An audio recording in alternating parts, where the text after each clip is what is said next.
ici à Genève, ville cosmopolite, symbole de la coopération entre les peuples du monde, terre de dialogue et de culture.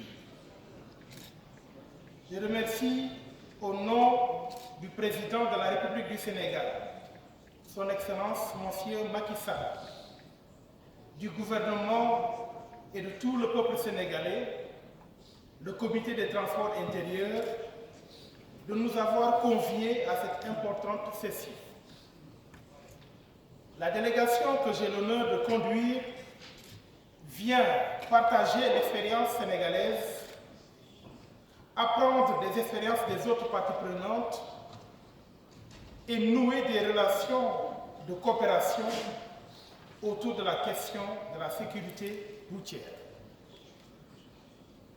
Je salue également la grande mobilisation de tous les acteurs présents à cette session. J'espère que cette réunion permettra d'avancer de façon décisive dans la recherche de solutions innovantes et efficientes pour promouvoir les transports intérieurs tout en relevant les défis climatiques et environnementaux qui, comme vous le savez, n'ont pas de frontières et concernent toute notre humanité.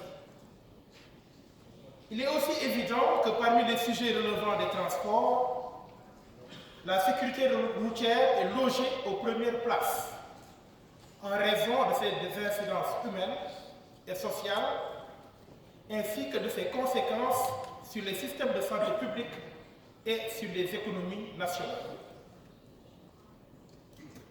Mesdames, Messieurs, le Sénégal réitère par ma voix son engagement à participer à la promotion de la viabilité des systèmes de transport intérieur en les adoptant aux nouvelles technologies par l'usage notamment des énergies propres et une gestion plus optimale de la mobilité durable.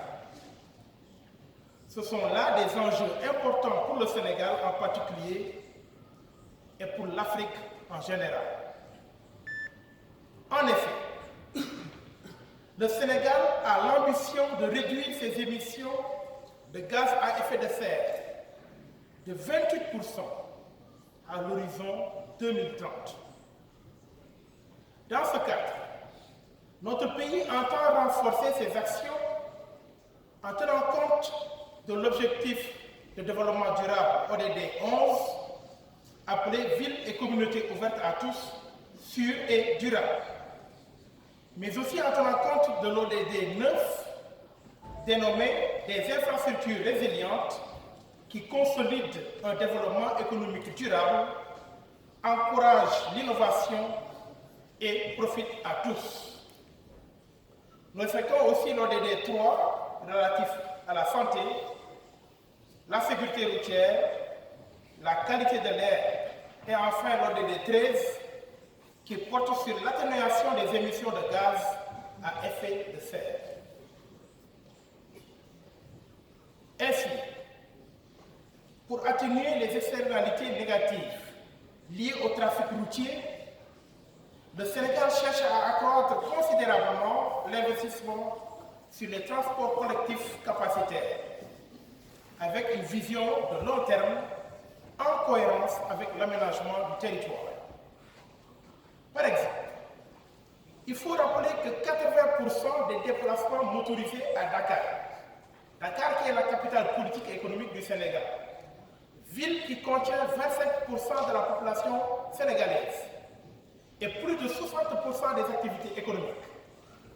Donc ces 80% des déplacements sont réalisés en transport public, malgré la forte congestion automobile. Ceci pose le problème du niveau et de la qualité des services de transport.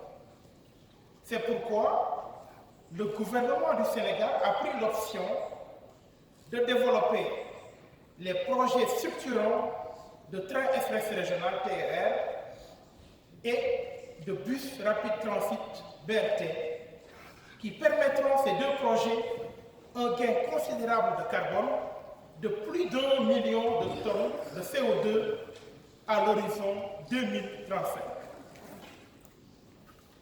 Cependant, la problématique de l'insécurité routière est aujourd'hui un sujet de grande préoccupation pour le gouvernement du Sénégal. C'est pourquoi vous voudrez bien me permettre de dire quelques mots sur le sujet de la sécurité routière.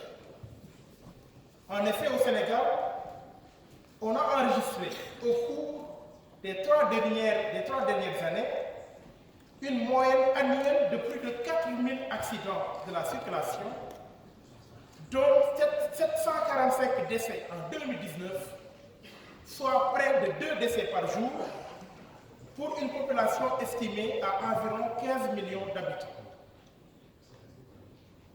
De plus, l'insécurité routière est la principale cause de la mortalité chez les jeunes de 15 à 24 ans et la seconde cause dans la tranche d'âge 25 à 39 ans. C'est pourquoi le Sénégal compte intensifier ses actions en faveur de la sécurité routière. Dans le cadre du programme de modernisation des transports, qui constitue un levier majeur du plan Sénégal émergent. Le plan Sénégal émergent, c'est le cadre de référence de toutes les politiques économiques, environnementales et sociales du Sénégal jusqu'à l'horizon 2035. C'est cela le sens de la décision du chef de l'État du Sénégal, le président Macky Sall, de déclarer l'année 2020 année de la sécurité routière au Sénégal. Notre action portera essentiellement sur le renforcement des réformes et des nouveaux projets structurants engagés parmi la décennie d'action de la sécurité routière 2011-2020.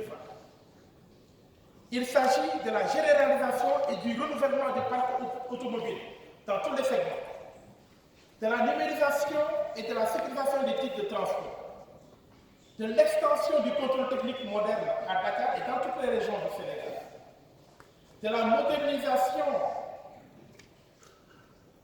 et du renforcement du réseau routier ainsi que du réseau autoroutier, avec un effort particulier sur la signalisation routière et sur l'audit de la sécurité routière. Il s'agit aussi de la création d'une structure autonome de coordination et de gestion de la sécurité routière.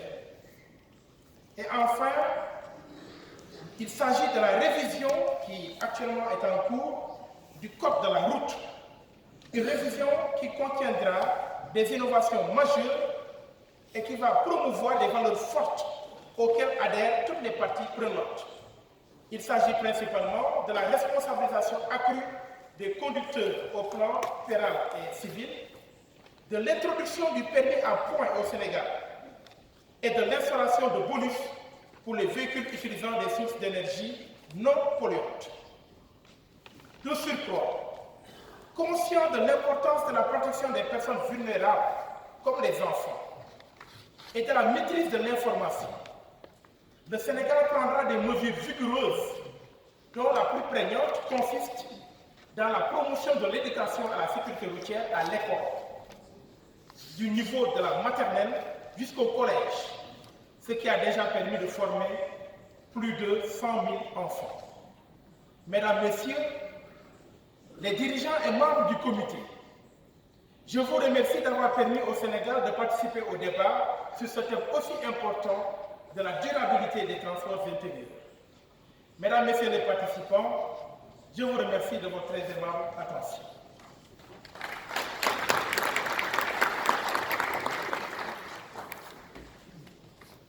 Thank you very, very much, Your Excellency. Thank you for your engagement for road safety. Thank you for your engagement in promotion of inland transport with new sustainable technologies and for trying to reduce greenhouse gas emissions, CO2 emissions, with very concrete targets and commitments. Thank you also for having spoken about the internalization of external costs in the grain field. It's really a long-term vision.